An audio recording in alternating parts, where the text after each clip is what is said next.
누가복음 17장 7절 말씀. 너희 중에 네게 밭을 갈거나 양을 치거나 하는 종이 있어 밭에서 돌아오면 저더러 곧 와 앉아서 먹으라 할 자가 있느냐? 도리어 저더러 내 먹을 것을 예비하고 띠를 띠고 나의 먹고 마시는 동안에 수종 들고 너는 그 후에 먹고 마시라 하지 않겠느냐? 명한 대로 하였다고 종에게 살해하겠느냐? 이와 같이 너희도 명령 받은 것을 다 행한 후에 이르기를 우리는 무익한 종이라 우리의 하여야 할 일을 한 것뿐이라 할지니라. 네.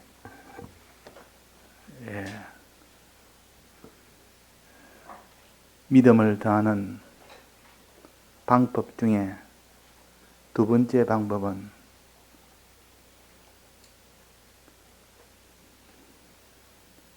자기가 하나님의 말씀을 듣고 들음으로 인하여 가진 믿음을 가지고 순종 생활을 했습니다. 순종 생활을 하니까 지금까지 보지 못하는 그런 참 하나님의 기이한 역사를 봄으로 인하여 믿음이 조금 생겼습니다. 믿음이 자라는 방편 아닙니까? 말씀을 듣고 그대로 실행을 해야 하나님의 이런 뽕나무가 뽑히고 옮기고 신기는 이는 기이한 경험을 하게 됨으로 인하여 이제 믿음이 자랍니다. 자랐는데 이제 이 일을 하고 난 뒤에, 즉 밭 깔고 양 치고 난 뒤에 주의 일을 했습니다. 밭 깔고 양 치는 일을 하고 난 뒤에 어떻게 하나님을 대하느냐, 거기에 따라 믿음이 자랄 수도 있고 이 자란 믿음이 박살날 수도 있습니다. 그러니까 우리가 믿음을 행하고 난 뒤에 하나님의 능력도 보고 난 뒤에 그때 보통 실패를 합니다. 그때 되면 이만큼 내가 하나님 앞에 충성을 했고 이렇게 했으니 이제 나도 대접을 좀 받아야 되지 않겠느냐, 이만하면 나도 주를 위해서 좀 하지 않았느냐. 그래서 주인이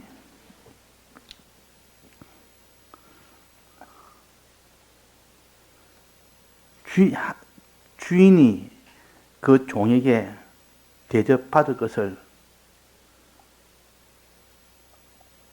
주인에게 대접을 받을 것을 기대하는 신앙은 그 사람은 믿음이, 있던 믿음이 다 없어져 버립니다. 주인이 이제 내가 너를 이렇게 수고했으니까 와서 좀 앉아서 먹어라. 내가 식사 차려줄 테니까 앉아서 먹어라. 너 수고했지 않느냐? 수고했으니까 당연히 내가 대접을 해야 되지 않느냐? 일반적인 그 관계는 그러합니다. 주인의 밭을, 주인의 양을 갈고 치고 왔으면 수고했으니까 주인 입장에서는 당신 너무 수고했습니다. 여기서 밥을 드십시오 하고 먹을 것 챙겨줘야 그게 도리 아닙니까? 그런데 신앙은 그렇게 하면 박살이 난다 그 말이야. 왜? 하나님과 우리 사이의 관계는 그런 관계가 아니라 일반적인 관계가 아니기 때문에 그렇습니다. 무슨 관계입니까? 여기서는 무슨 관계입니까? 주인이 그랬습니다. 또 종이 그랬습니다. 일을 시키는 것은 주인이요, 일하고 돌아온 자는 종이라 그 말이야. 주인과 종의 관계는 특수한 관계입니다. 주인과 종의 관계는 우리나라는 이전에는 다 주인과 종 같은 그런 관계가 우리나라도 역사에 있습니다. 그러나 지금은 주인과 종의 관계가 아니고 그냥 사장과 사장 밑에 일하는 종업원과 그런 관계이기 때문에 완전한 종의 이런 관계는 아니요. 어느 조건 안에서는 약간 종적인 주인의 뜻을 따라 해야 될 것은 맞는데 그래도 어느 정도까지는 주인에게 팔려온 몸처럼 그렇게 하지 않습니다.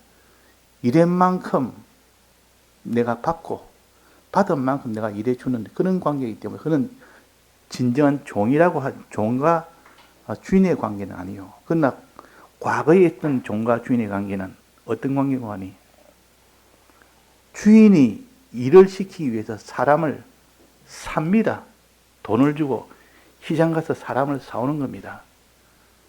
그때 사올 때에 물건을 흥정하듯이 좀 일 잘하는 그런 종을 살 수도 있고 일을 잘 못하지만은 그거는 좀 헐값이니까 헐게 이 중한 일이 아니니까 이거는 잔잔한 일이니까 좀 돈을 적게 주더라도 이렇게 힘이 없어도 되니까 이거는 건의를 시키기 위해서는 싼 종을 삽니다.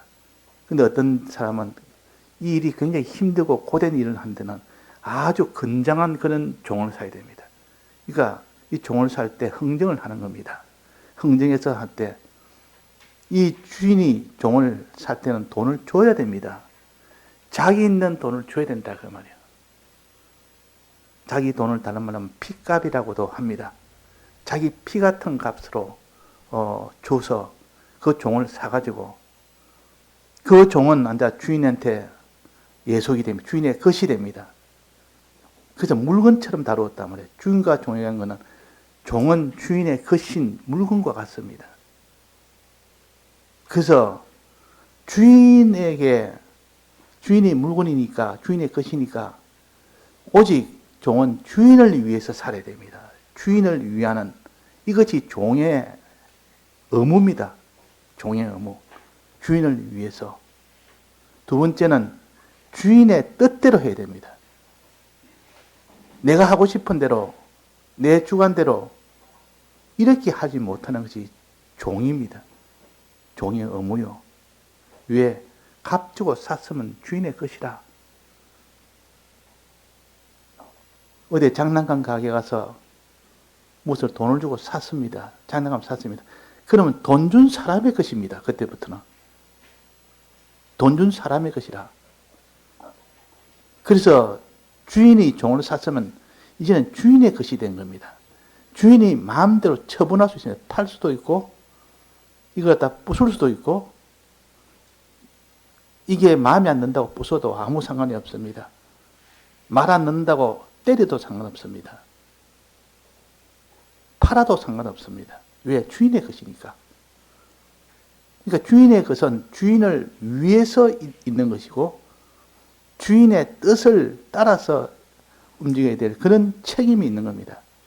이 관계가 주인과 종의 관계요. 이걸 우리가 알아야 되지. 이걸 모르면 이 모르는 종은 자기 마음대로 주인이 뭐라 하든 나 내 마음대로 하겠다. 주인의 것인 줄 자기가 인정을 안 하는 겁니다.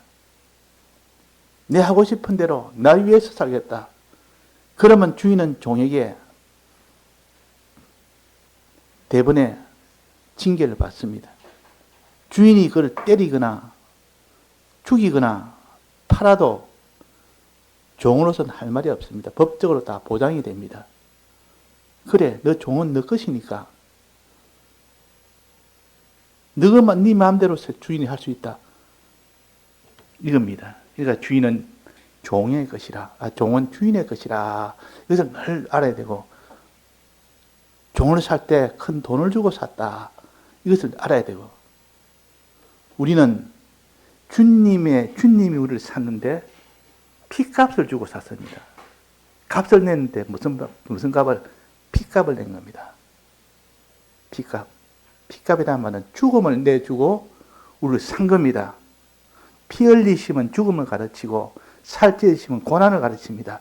살찌고 피 흘려서 가난해지시고 살찌고 피 흘려서 온갖 조롱을 당하시고 그 값을 내놓고 그 다음에 그를 산 겁니다. 그래서 뭐 사망해서 다 구출해주고 그 대속을 받은 자는 종입니다. 그 죄인 종이란 말이야. 그 죄값으로 죽을 자를 피로 값주고 산 겁니다. 그러니까 그 값이 얼마나 큰 값인지, 주의 것이 됐다는 것이 그 당사자로서는 얼마나 큰 복인지, 주인이 들은 돈은 얼마나 많은 돈인지, 피값이니까 생명을 주고 산 겁니다. 자, 우리가 이것을 좀 자꾸 깊이 생각해서 깨달아야 되지.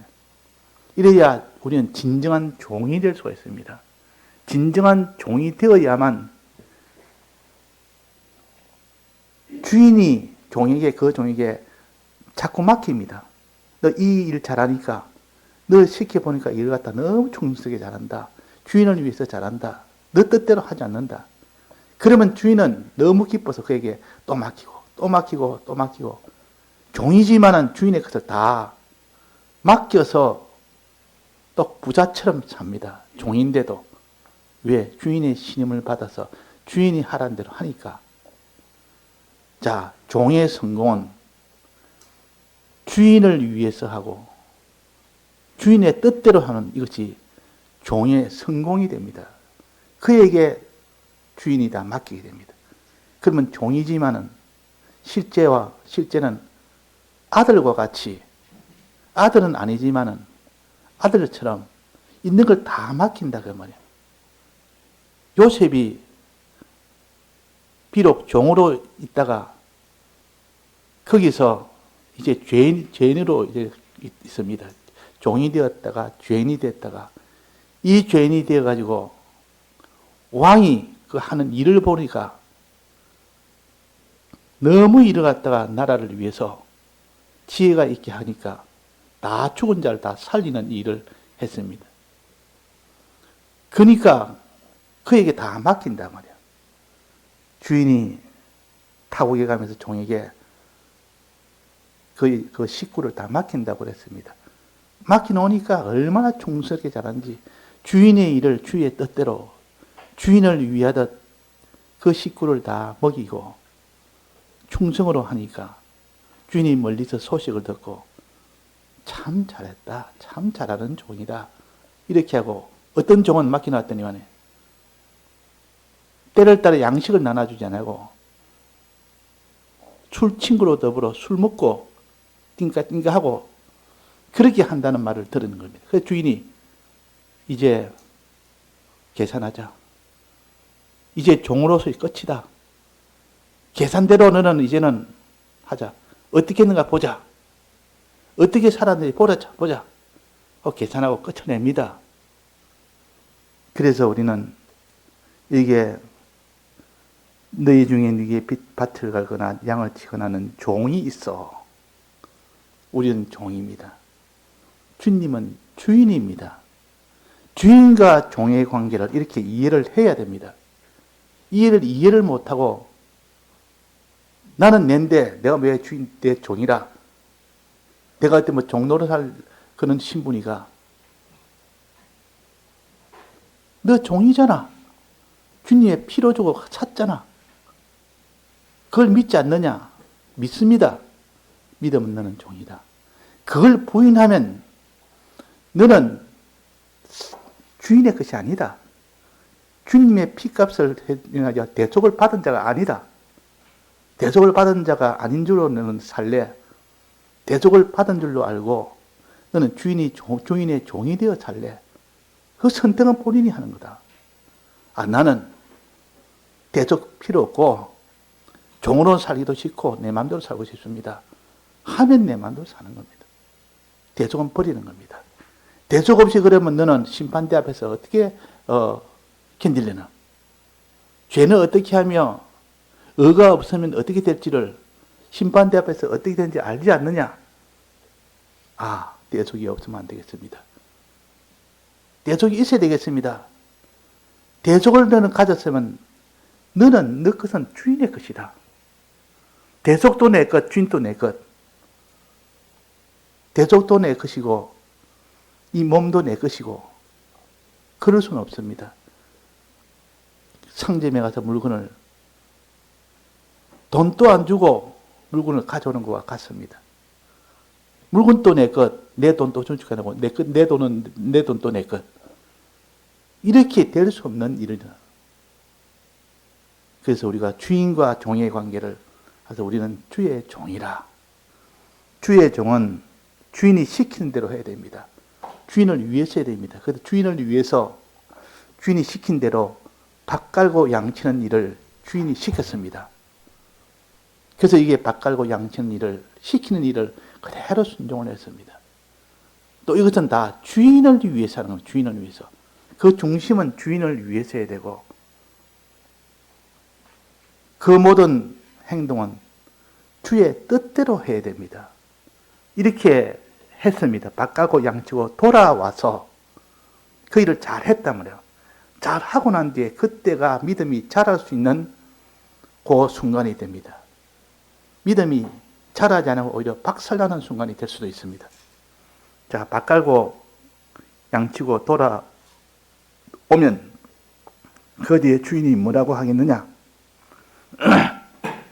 저 종들어 그 말이에요. 곧 와 앉아서 먹으라 할 주인이 있겠느냐? 주인이 종이 하루 종일 일찍 나가서 밭도 갈지, 그저 밭도 씨도 심고, 거기서 돌도 걷어내고 온갖 수고 다 했습니다. 또 양도 주인의 양을 치라 양도 쳤습니다. 그러고 돌아오니까 저녁에 기진백진이 된 겁니다. 그러면 그때 주인이 말하기로 너 수고했으니까 앉아서 먹어라. 내가 밥 차려줄게. 이렇게 할 주인이 있겠느냐? 자, 있겠습니까? 없겠습니까? 없겠습니까? 자, 그런 주인은 없습니다. 왜 없습니까? 종은 주의 일을 하기 위해서 그것이 주업입니다. 그 일을 했다고 대접하는 주인은 없습니다. 왜 없습니까? 값 주고 샀기 때문에 그 일을 위해서 샀는데 네가 종이 아닌 것 같으면 수고했다고 대접할 수 있어도 그 일을 위해서 샀기 때문에 그래서 앉아서 대접 먹으라 할 자가 있겠느냐? 그렇게 하지 않는다 그 말이야. 그러니까 종은 주인이 그렇게 대접받을 것을 주인에게 대접받을 것을 기대하지 않아야 됩니다. 안 했을 때 그 사람 믿음이 자라지. 아, 나는 마땅히 해야 될 일이지. 내가 무슨 일을 했다고 대접을 받느냐? 난 종 아니냐? 종이니까 나는 대접받을 일이 아니고 실은 감사해야 될 일이다.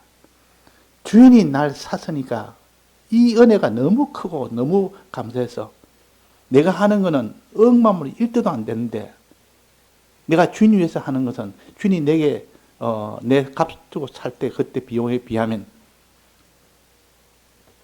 주님이 우리를 피로 사들 때는 생명을 바쳐서 샀다. 나는 주인 위해서 생명 바쳐서 했느냐?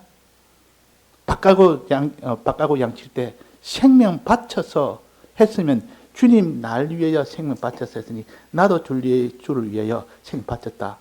그러면 제법 내가 좀 했다고 양심에 꺼리낌은 없을 수 있습니다. 그러나 그 정도로 안 됐으면 대접을 받을 수 없습니다. 곧 앉아서 먹으라 할 자가 있느냐? 먹으라 할 자가 없다. 그런 주인은 없다.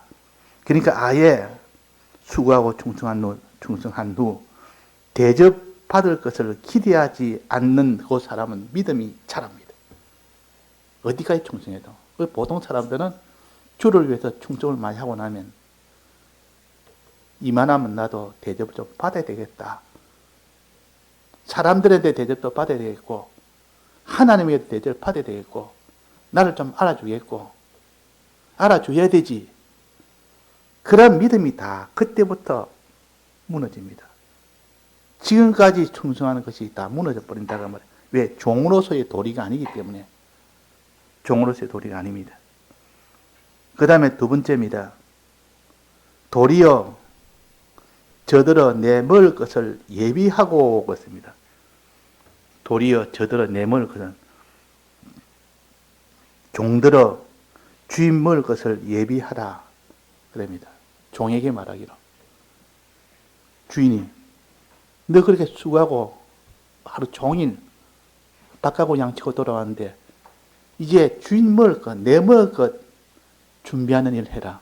이것이 주인이 종에게 하는 일이요. 이거 마땅한 것입니다. 와서 먹으라 할 자가 없고 주인은 자기 주인 먹을 것도 예비하라고 합니다. 이것이 신앙이 자라는 방법이에요. 우리는 어디까지 충성하고 와도 이제 주님의 뜻이 또 뭡니까? 또 내가 해야 될 주님의 뜻이 또 뭡니까? 이래야 그 종이 자라지. 이 정도 했으면 나도 이만큼 수고했으니까 좀 쉬어야겠습니다. 이 정도 했으면 제법 내가 좀 쉬어도 되겠습니다. 이제는 내가 충성하는 것도 좀 뒤로 밀어도 되겠습니다. 많이 했으니까. 그런 믿음은 닭하고 양치고 돌아와서 믿음이 박살이 나버려요. 그러나 도리어 주님 먹을 것을 찾는단 말은 주의 뜻이 뭡니까? 주님의 뜻을 또 찾는 겁니다. 오자마자. 닭하고 오자마자 주님 먹을 것을 찾는단 말이에요. 주님의 뜻을 찾는다 그 말이에요. 내가 무엇을 또 해야 되니까. 이래 해야 믿음이 자랍니다. 주님 뜻을 찾고 내가 행할 주의 뜻을 찾고 그 다음에는 주님 먹을 동안 띠를 띠고 수종들어라. 주님 먹을 동안 주님을 찾고 이제 하나님의 뜻대로 행할 수 있도록 간절히 기도해라 그 말이에요. 띠를 띠고의 말은 간절이란 뜻이요. 수종들어라는 말은 기도한다는 뜻이요. 왜 기도합니까? 주의 뜻을 찾았으니 이제는 그것을 행할 수 있도록 해주옵소서 하는 그런 것과 같아서 여기에 띠를 띠고 나의 먹고 마시는 동안에 수종 들어라. 어찌 보면 혹사시키는 것 같죠. 꼭 종을 혹사시킬 것 같죠. 근데 종으로서는 받은 은혜가 너무 크기 때문에 그걸 혹사라고 하지 못합니다. 주님이 들은 희생과 수고와 그 모든 것에 비하면 이거는 요즘 말로 하면 세발의 피라. 아무것도 아니라 그 말이에요.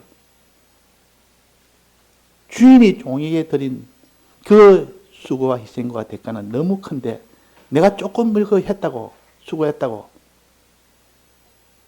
거기에서 대접받을 수 있으며 이제 내가 내 뜻대로 할 수 있는 이것도 아니라 하나님 뜻을 찾아야 된다. 하나님 뜻을 찾고 기도하고 하나님 뜻대로 행할 수 있도록 간절히 기도하고 그 다음에 너는 그 후에 먹고 마시라 하지 않겠느냐. 그 후에 하나님 뜻을 찾고 기도하고 그 후에 하나님 뜻대로 순종해라 그 말이에요. 하나님 뜻대로 순종해라. 그 후에 하나님 뜻대로 순종해라. 그 후에 먹고 마시라. 그래야 믿음이 자란다. 그래야 믿음이 자란다. 우리는 어디까지 수고하고 어디까지 주의 일에 충성했다 할지라도 또 주님의 뜻이 뭐냐고 이렇게 물을 때 주님은 기뻐하십니다. 주님의 뜻을 찾는 일을 할 때 기뻐하시고 또 그 주님의 뜻을 행할 수 있도록 기도할 때 하나님이 기뻐하시고 또 주님의 뜻을 행할 때 주님의 뜻을 행할 때 하나님이 기뻐합니다. 그러니까 한 뜻 행하고 또 돌아서 또 뜻 행하고 또 뜻 행하고 죽날까지 하나님의 뜻을 행하는 그런 종은 주인이 보기에 참 충성스러운 종이다. 내가 너에게 얼마나 비용을 들였는지 이것을 제법 아는 종이다. 조금 주인의 일을 하고 나는데 피곤하다. 이제 쉬어야 되겠다. 주인의 일을 하고 나는데 이만하면 나도 할 만큼 했다. 이런 생각은 주인을 모릅니다. 주인이 얼마나 자기 위해서 핏값을 냈는지를 모르니까 그런 소리 하지. 부모가 어릴 때 자기를 어떻게 키웠는지 전혀 모르기 때문에 부모를 위해서 희생하고 수고하는 것이 너무 과하게 하구나. 이래까지 내가 뭐 이렇게 부모를 위할 수 있겠느냐. 그래서 그 사람이 어릴 때에 그 모든 일생을 다 아는 사람이 알려주었습니다. 참 눈물 날 정도로 그렇게 자기를 키웠더라. 그걸 내가 알았으면 살아있을 때 이렇게 하지 않았을 텐데 돌아가실 때 그 이후에 들으니까 참 기막히는 희생을 했고 그랬단 말이야. 주인이 종을 살 때 얼마나 희생을 했는지 이걸 아는 사람은 이렇게 일하고도 대접받을 생각 안 하고 주의 뜻이 뭡니까? 또 뭡니까? 주의 뜻을 온전히 행할 수 있도록 내가 기도하겠습니다. 그리고 주의 뜻을 또 행하는 겁니다. 그럴 때 믿음이 자랍니다. 그 다음 마지막에 명한 대로 하였다고 살해하겠느냐. 주인이 시킨 대로 한 번 또 하고 돌아와서 또 하고 그렇게 자꾸 순종을 아무리 힘들어도 순종하고 돌아와서 또 순종하고 순종하고 돌아와서 또 순종하고 이렇게 하였다고 살해하겠느냐. 자, 수고했다. 수고해서 너 이거 가지고 너 좀 맛있는 거 사 먹고 너 가족도 좀 돌보고 좀 휴가도 좀 갔다 오고 이렇게 할 주인이 있겠느냐 말이에요. 이런 주인이 없습니다. 주인은 어디까지 해도 주인이 잘했다고 살해한 적이 없습니다. 왜? 이미 사올 때 너무 비싼 돈으로 살해뿐만 아니라 전부 다 포함시켜서 그래서 사왔는데 무슨 살해를 준단 말이에요. 주인의 피값이 얼마나 큰 것을 모르니까 하는 소리입니다. 우리는 주님의 이 대속의 피값을 아는 만큼 주님의 대속의 이 은혜를 아는 만큼 그 사람은 주인에게 살해받을 생각을 안 합니다. 주님, 내가 내 사느라고 드린 그 비용이 얼만데 내에게 살해할 필요가 뭐 있습니까? 그 드린 돈이 얼마나 큰 피값을 들였는데 항상 주님의 피값을 생각하는 이 종은 믿음이 자랄 수밖에 없습니다. 그래서 살해하겠느냐. 살해할 주인이 없고 살해를 기다리면 안 된다. 대우를 받으려고 하면 안 된다. 마지막입니다. 이와 같이 너희도 명령을 받은 것을 다 행한 후에 이게 다 또 행한 후입니다. 이게 좀 행한 후입니다. 명령받은 것을 다 순종한 후에 이르기를 굉장한 순종하고 굉장한 희생했고 굉장한 충성했고 했는데 그 뒤에 말하기를 종이 뭐라고 합니까? 나는 무익한 종입니다.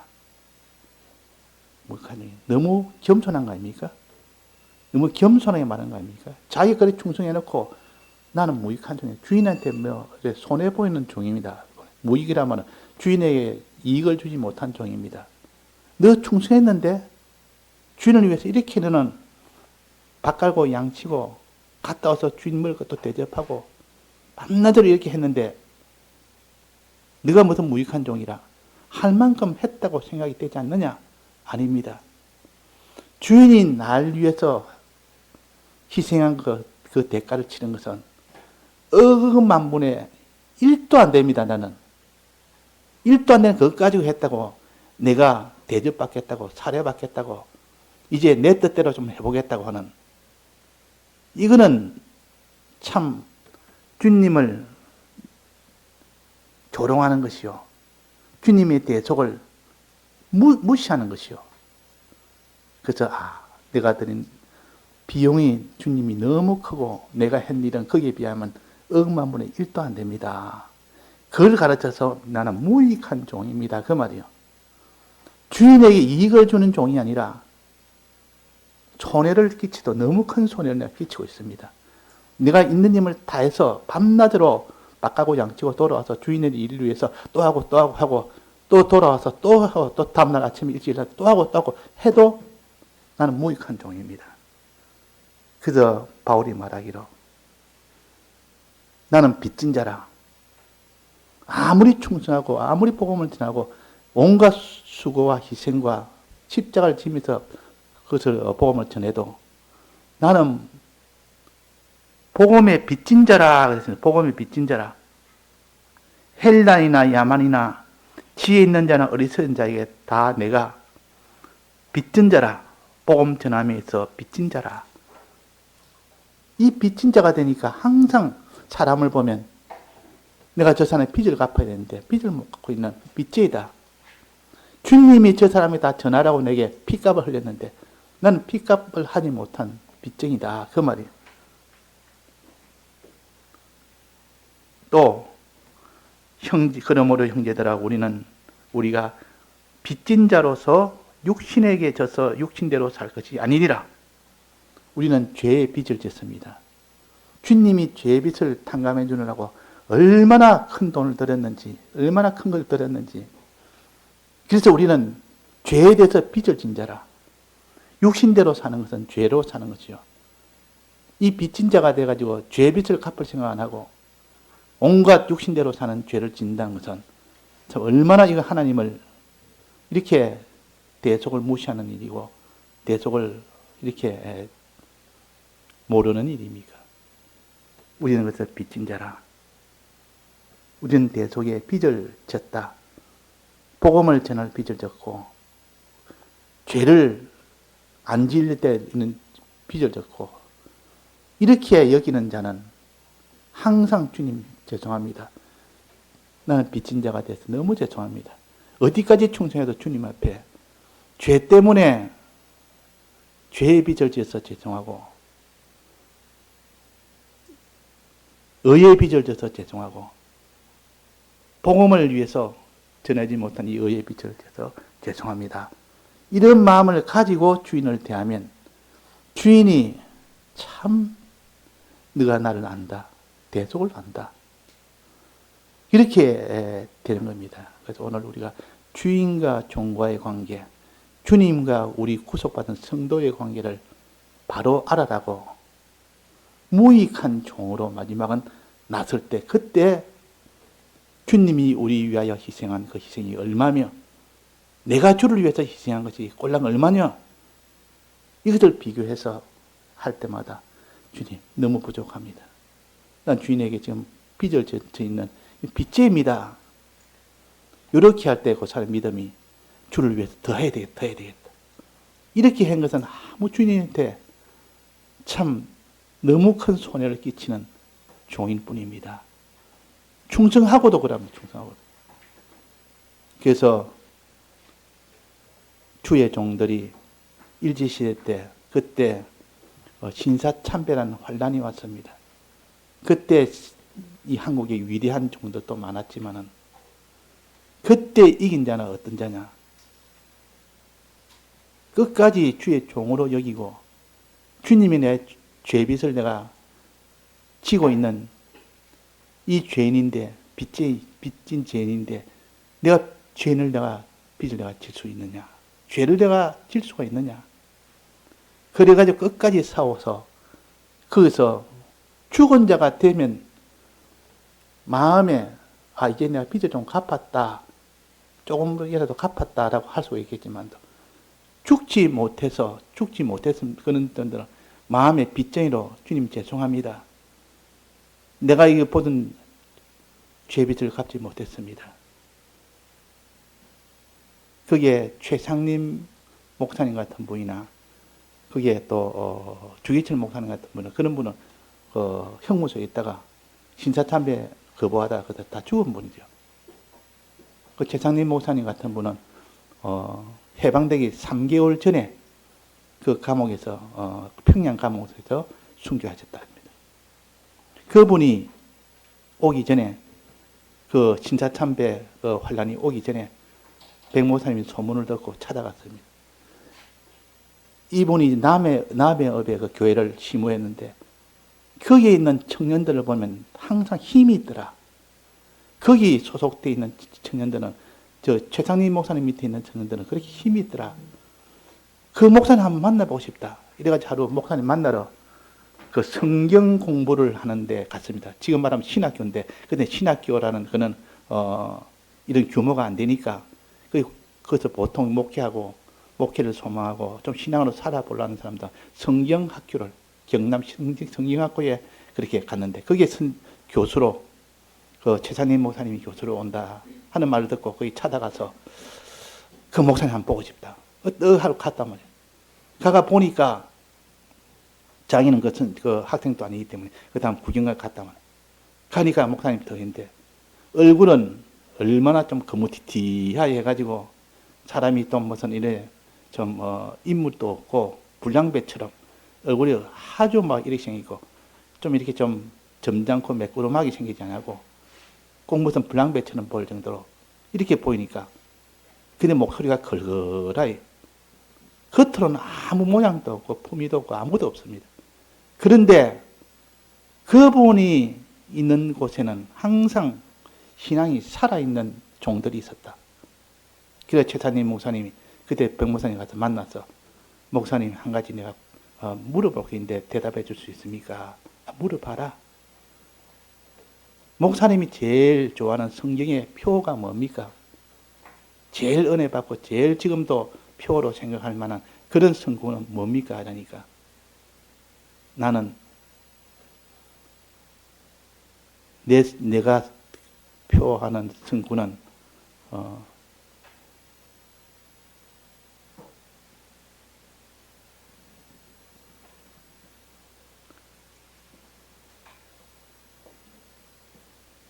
밥 깔고 양치는 밥 가는데 옥토가 되는 것이 내 성구다. 내 표다. 옥토. 옥토는 씨앗을 심으면 그냥 전부 다 곡식이 다 난다.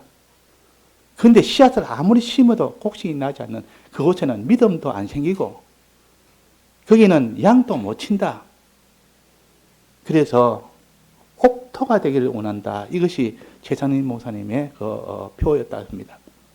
그래서 그 말을 그 당시에는 들어도 성구는 알지만은 그것이 그렇게 표가 될 만큼 성구가 되겠는가 생각하다가도 갈수록 세월이 갈수록 신앙생활 하면 할수록 그 표가 참 이렇게 가치가 있고 깊이가 있다는 것을 경험으로 깨닫게 됐다고. 그 백만원 설교록에 많이 나옵니다. 한두 군데 가지고 여러 군데서. 자, 그래서 우리가 씨앗을 심으면 씨앗 심는 이 수고, 노력, 함으로 인하여 막바로 거기서 결실이 되는 거. 옥토는 그럽니다. 옥토는 다 그럽니다. 옥토는 좋은 땅이라. 그 땅에 길과 밭도 없고 돌멩이도 없고 거기에는 가시덤불도 없고 들으면 말씀 듣는 것이 다 아멘 아멘이 돼서 그것이 다 믿음으로 나아가집니다. 자, 그래서 우리는 무익한 종이라. 이 말씀을 들으면 그냥 바로 깨달아지는 겁니다. 과연 그 말이다. 과연 이 말씀이 주님의 대속의 피에 대해서는 얼마나 큰데 내가 이 주님의 피에 대속에 대해서는 내가 깨닫지는 못하고 있었다. 그러니까 내가 교만할 수밖에 없었고 조금만 내가 무슨 충성해도 굉장한 것처럼 그렇게 여기는 것은 종의 도를 내가 몰라서 그렇다. 종의 도를. 주인의 그 희생을 몰라서 그렇다. 주님의 희생을 몰라서 그렇다. 이걸 깨달아서 이 최상림 목사님의 그 표를 갖다가 소개를 했었습니다. 자, 그런 것처럼 우리가 오늘 마지막에 어디까지 충성해도 우리는 다 주인이 살해하는 게 없습니다. 당연히 마땅히 해드리려. 내 스스로는 무익한 종이로 여기는 것이 정당한 겁니다. 그것이 실상이요. 실상인데도 우리는 이런 실상으로 받아들이지 않는 것은 하나님의 말씀을 세상적으로 받아들이니까 이것이 느껴지지 않는 겁니다. 주님의 희생은 몸 다고 마음 다고 힘 다고 목숨 다고 낮아지고 천해지고 고난받고 죽기까지 한 그런 희생을 어찌 다 우리가 계산하겠습니까? 이런 걸 계산을 많이 한 사람은 나는 무익한 종입니다. 어디까지 충성해 나는 무익한 종입니다. 이렇게 알고 이런 생각을 안 해본 거는 내가 이만큼 했습니다. 이만큼 했으니까 그래가지고 손영환 목사님은 신사참배 이기고 난 뒤에 고신을 만드는 겁니다. 그때 고신이 다, 신사참배 승리한 고신파에서 그 고신을 만들었는데, 그 고신에서는 이제 우리도 신사참배를 이겼으니 앞으로도 신사참배에 질 수 있으니까 이 정신을 계속 살리자 이래가지고 고신을 세웠는데, 그때 고신 세울 때 다 이렇게 우두머리 되는 사람들이 신사참배에 이겼을 때 굉장히 앞장선 분들이요. 그래가지고 그분들이 다 고신 세울 때 장을 다 맡았습니다. 그때 손영환 목사님도 그분 중에 하나인데, 그 나중에 손영환 목사님은 고신을 떠나면서 통합으로 갔습니다. 제일 넓다는, 신앙적으로 제일 넓게 여기는 신사참배 승리하지 못했던, 조롱받는 그런 통합으로 갔었습니다. 거기는 신사참배 잘했다고 칭찬하는 데가 아니요. 신사참배 못했다고 아주 비난을 받는 데였어요. 손영환 목사님은 그쪽으로 갔습니다. 그래서 백 목사님 말씀하시기로, 나는 이런 대우를 받을 사람이 받을 자가 아니다. 이런 대우를 받으면 난 안 된다고 생각한다. 해서 제일 대우 없는 신사참배를 다 이기지 못했는데 그들 속에 다 파묻혀야 된다고. 거기서 그 통합을 옮겼대요. 그 뒤에 6.25 사변이 일어나서 그때 순교하는 분이 손영환 목사님. 마지막을 보면 알 수가 있지 않습니까? 그래서 이런 손영환 목사님이나 조기천 목사님이나 이런 분은 주님의 대속의 이 사랑을 갖다가 늘 생각하고 그걸 생각하다 보니까 항상 기도실이나 어디 가도 주님의 대속의 사랑에 이 눈물을 흘리면서 그 큼을 아니까 그런 길을 걸어갈 수 있었고, 주님의 대속을 계산하지 못하면 나는 무익한 종이 아니라 유익한 종으로 있는 자로 나서기 쉽습니다. 예, 다 같이 통성으로 기도하시겠습니다.